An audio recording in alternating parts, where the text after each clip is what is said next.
संगत जी जय गुरु जी की। संगत जी शुक्राना गुरु जी की। संगत जी परम पिता परमेश्वर गुरु जी महाराज के सी चरण कमल में दोनों हाथ जोड़कर दंडवत प्रणाम करता हूँ। और साथ ही जो मेरी प्यारी संगत है उसको भी सादर नमस्कार करता हूँ। तो संगत जी, सत्संग सुनाने से पहले मैं मंत्र का जाप करता हूँ। ओम नमः शिवाय, शिव जी सदा सहाय। ओम नमः शिवाय, गुरु जी सदा सहाय। ओम नमः शिवाय, शिव जी सदा सहाय। ओम नमः शिवाय, गुरु जी सदा सहाय। जय गुरु जी की, शुक्राना गुरु जी की। तो संगत जी, आज जो मैं आपको सत्संग सुना रहा हूँ यह जो है पुराने शिव अंकल का सत्संग है। अंकल ने फिजिकली रूम में अंकल ने गुरु जी के साथ अनुभव किया है और दोनों बचपन के घनिष्ठ दोस्त से भी बढ़कर थे। तो संगत जी, गुरु जी महाराज के दरबार में सत्संग सुनाने के लिए हाजिर हूँ। तो संगत जी सत्संग को ध्यानपूर्वक व आस्था के साथ सुने। क्या पता इस सत्संग सुनने से आपको उत्तर मिल जाए। और संगत जी, गुरु जी महाराज के चैनल को सब्सक्राइब करें और साथ ही शेयर भी जरूर करें ताकि गुरु जी महाराज की ब्लेसिंग आपके परिवार पर सदैव सदैव बनी रहे। जय गुरु जी की, शुक्राना गुरु जी की। तो संगत जी, शिव अंकल बोलते हैं 5 मार्च 1975 की बात बता रहे हैं। अंकल बोलते हैं मेरे अंकल डुंगरी गांव से रिटायर हो गए थे और सामान को हमने अपने गांव शिफ्ट करना था और हमने ट्रॉली में सामान रखा हुआ था और जाने की जो है पूरी तैयारी थी। मैं ट्रॉली के पास खड़ा था, गुरुजी मेरे सामने खड़े थे और मैंने गुरुजी को जब देखा तो उनके आंखों में आंसू की धारा बह रही थी। तो मैंने कहा, दोस्त उदास क्यों होगे, क्या बात हो गई है? तो गुरुजी बोलने लगे, शिव आज तुसी चले जाओगे। मैंने कहा, दोस्त मैंने तो जाना ही था, मेरा तो ये गांव नहीं है, ये आप लोगों का गांव है। अब मेरे अंकल रिटायर हो गए हैं तो मेरे को एक दिन जाना ही था। दोस्त हम 13 साल एक साथ रहे, एक दूसरे से जुदा तक नहीं हुए, हम पल पल साथ रहे हैं। आपने एमए किया है। शिव अंकल बोलते हैं मैंने ग्रेजुएशन की थी और मैंने आगे नहीं पढ़ा था।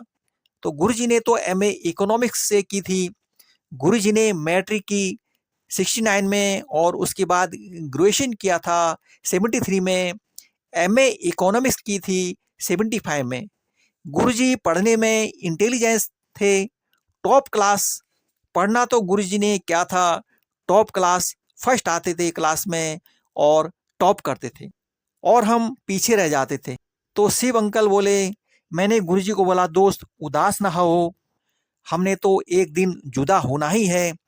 हमने पढ़ लिख लिया है, पता नहीं आपकी नौकरी कहाँ लगेगी, मेरी नौकरी कहाँ लगेगी, क्या पता फिर हमारी नौकरी पास पास लग जाए, फिर हम एक साथ हो जाएं। गुरुजी बोले, शिव नौकरी आपने करनी है, मेरी लाइन नौकरी की नहीं है, आपकी लाइन नौकरी की है।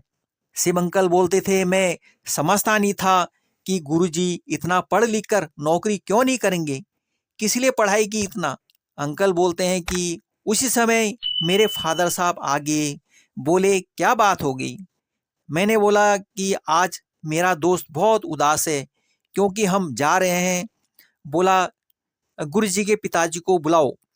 फिर गुरुजी के पिताजी को बुलाया और बोले, गुरुजी ने तो एमए कर ली है, शिव ने तो बीए किया है और आगे नहीं पढ़ा, इन्होंने नौकरी की तलाश करनी है। गांव में ना तो कोई ऑफिस है और ना ही कोई बड़ी फैक्ट्री है, ना ही कोई इंडस्ट्री है और ना ही कोई कंपनियां हैं जहां पर ये नौकरी कर सकें। शिव ने चंडीगढ़ चले जाना है, तुसी भी गुरुजी को भेजो चंडीगढ़, वहां पर फार्म भरेंगे और नौकरी करेंगे।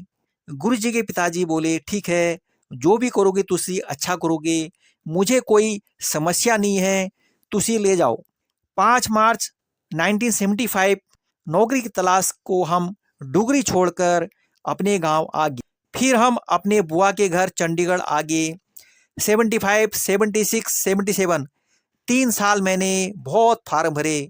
जहाँ नौकरी निकली होती थी मैं 2 फार्म लेकर आता था, एक अपने लिए और एक गुरुजी के लिए। मैं अपना फार्म भर लेता था, गुरुजी को बोलता था अपना फार्म भर लो। गुरुजी बोलते थे सिर्फ मेरी लाइन नौकरी की नहीं है। गुरुजी अपना फार्म नहीं भरते थे। बहुत बार मैं गुरुजी का फार्म भर देता था क्योंकि गुरुजी की डिटेल मुझे मालूम थी।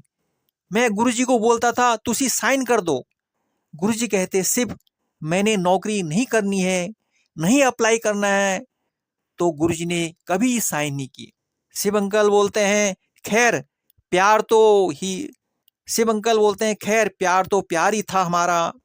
अंकल ने फिर 1978 में आर्मी ज्वाइन कर ली और मैं आर्मी में चली गया। अम्बाले के पास मेरी यूनिट थी, मैंने ज्वाइन किया। वहाँ पर मेरे को जो है क्वार्टर मिल गया। मैं और गुरुजी उस क्वार्टर में रहते थे। मैं अपना ड्यूटी चले जाता था, गुरुजी अपनी तपस्या जो करना था वह करते थे।